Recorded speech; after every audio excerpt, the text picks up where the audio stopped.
Hello mga kagusok, maradyaw na adlaw sa ato Surigao. Gumikan sa ako nakita mga Surigao dili mao tagbuhat sa mga estudyante kining limudot mga kagusok. Char di bitaw mga kagusok. Nalipay gud ko mga kagusok, nakit-an nako sila. Gumikan sila pag budget sila kwarta, nagpalit sila og limudot para hinangon nila og ginamos mga kagusok. Dili lalim mag-eskwela, kuyang sa budget mga kagusok, kuyang sa alawan sa mga kagusok.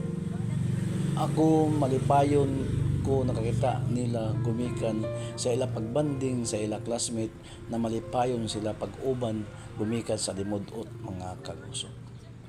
Kining tagbuhat nila mga kagusok pag putol sa isa ka ulo sa limudot dili lalim mga kagusok. Sama sa pag-eskwela nila, dili lalim pag-eskwela sa mga ginikanan na walay kwarta. Happy na sila mga kagusok, nabuhat nila ini tagpangmutlan ng ulo sa limudot kay gumikan makaon nila mga kagusok. Apan sa ila tagbuhat sa limudot, grabe kasakit sa ila tagbuhat. Gabmay pa nagdumudot, tagtangtangan pa mga ulo mga kagusok, sakit kaayo char. Yan mga kagusok no, grabe malipayon nila mga kagusok.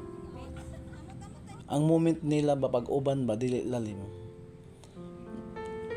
diya la makita ang ila pag amiguhay sa gumikan sa dimudot na happy sila na mga on sila sa taghimo na human o sa saluan nila pagkaon, di ba? Grabe ka malipayon mga kagusok. Dagan salamat mga viewers sa atong mga followers, may buntag sa atong tanan, inato unta kining video na matouch unta kamo sa mga